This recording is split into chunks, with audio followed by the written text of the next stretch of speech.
Yan, at welcome back muli sa ating channel mga kakuyakoy. Ayan, bago yung ating spear gun ay bagong gawa yung pinaka handle niya, yung kulata kung tawagin dito sa amin. Ayan. So ayan na, medyo mataas na yung buwan. Magsisimula na ulit tayong sumisad. Ayan, samahan nyo sana ulit akong mag spear fishing. Ayan, so tara na, samahan nyo ulit ako. Uy, medyo kulabo ng konti yung dagat, ano. Ayan, hanap na ulit tayo ng mga ating mapapana. Ano kaya ang ating magiging venom, ano? Ito.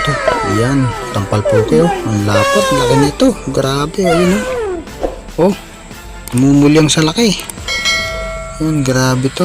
Medyo hanggang, siguro mga ano to, 1/4 kilos. Ayan, ang laki niyan. Grabe ang laki niyan, no? Ayan, oh. Ayan, thank you Lord sa ating biyaya na naman. Ayan, oh. Ang laki na ito. So, hanap ulit tayong isa pa. Oh, ito, isa pa ulit. Ganun ulit. Ayan, oh. Hindi masyadong halata sa buhangin, pero tampal po kayong malaki yan. Ayan, oh. Yun. Parang nagitik. Yun, oh. Laki niya, no? Oh my God! Thank you Lord na naman sa biyayang ito. Ito na naman tayo. Ayan, oh. Napakalaki na ito. Grabe. Salamat po. Yun. So, hanap na ulit tayo ng ating mapapana pa ulit. Oh, ito, ano naman kaya ito? Oh, kalaso. Ay, naku, nakawala naman. Sayang. Hanap na lang ulit tayo ng iba nating mapapana. Ayan. So, ito na. Ano kaya ang ating mapapana rito? Malalim. Nawala pa. Nasaan ka na? Pakita na ikaw. Ayun. Patay kang manabon ka. Tinamaan sa buntot. Ayan, so ang tawag niyan dito sa amin ay malakapas, yung ganyang isda. Ayan. Ayan. So, yun yung medyo makaliskes na kapag natabon sa mga buhangin. At ito na nga, habang naninisid ako, may napansin akong pakislap-kislap doon sa ilalim. So pinuntahan ko kasi alam ko isda yan. Kaya lang pagkita ko, yung malakapas pala natin na nahuli sa buntot. Ayun, nakawala pala, napunit pala dun sa pagkakatuhog natin sa ating breakaway. So ayan, pinulot na lang natin yan at inilagay dun sa ating boya. So hanap na lang ulit tayo ng iba nating mapapana. So ito na, ano kaya na namang isda ito? Oh, ayan na. Anong isda ito? Ay, nakawala pa. Mas matulin yung langoy niya kaysa sa tunod ko. Hanap na lang ulit tayo ng iba nating mapapana. Talaga sigurong hindi para sa atin ang isdang iyon. At ito, medyo tumabi tayo ng konti. Ayan, nakakita tayo ng kabibe.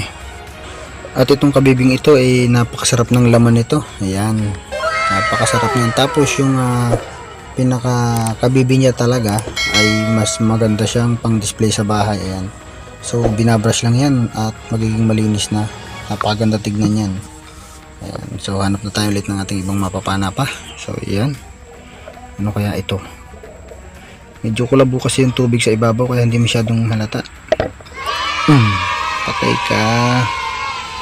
Patay kang isda ka. Ano kayang isda ito? Kanuping. Kanuping na maliit. Yan, oh.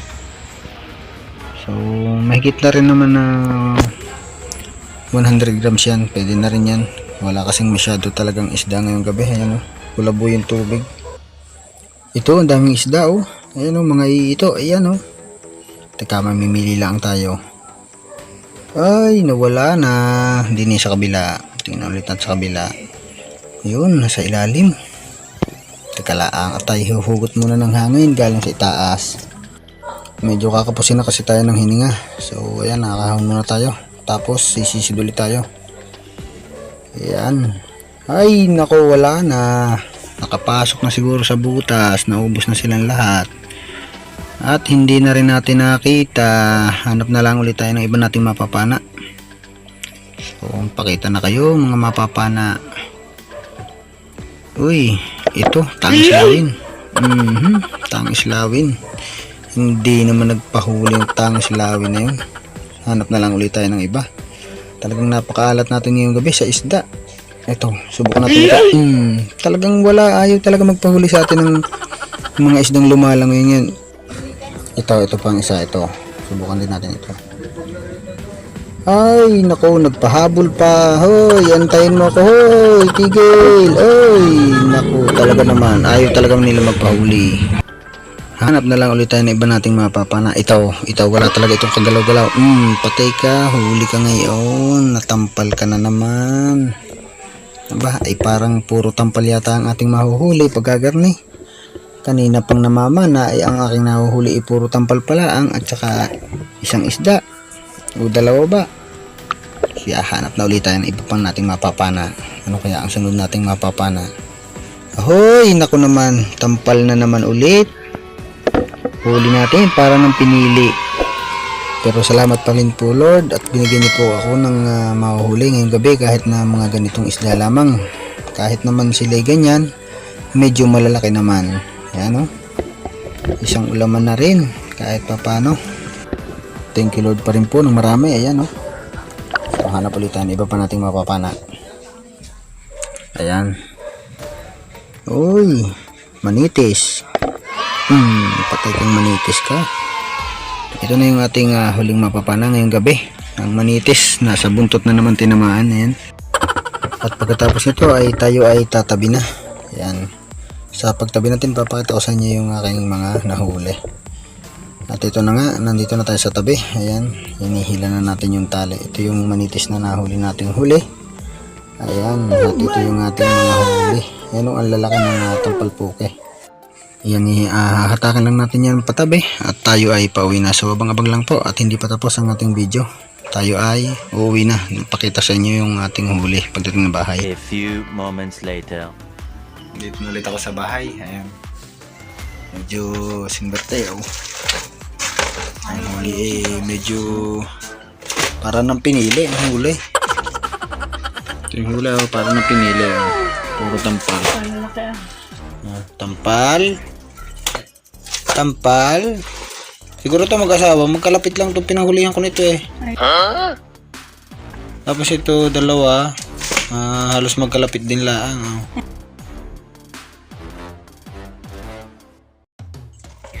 Ito naman, itong manitis nakakatuwa. Pinana ko ito sa ulo. Sa buntot ko tinamaan.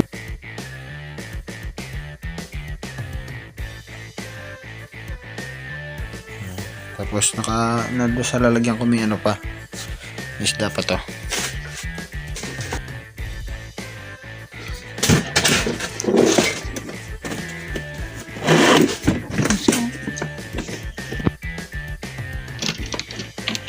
Kabibing malaki oh, laki oh.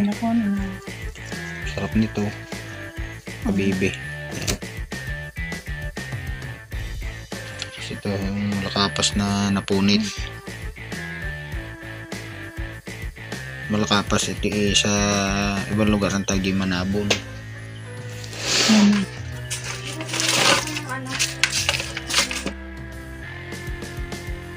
Kahit na ilang piraso yan, maganda.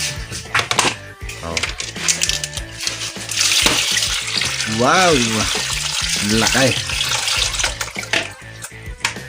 Tapos ito pa isa.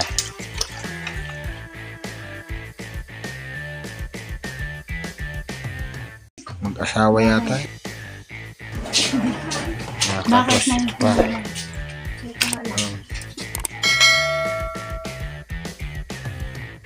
Ang huli ko 7 piraso. 7 pirasong isda. Aray ka. Okay, atin itong titimbangin para mas maganda. So, kahit na 7 piraso, titimbangin natin kung gaano kabigat yan.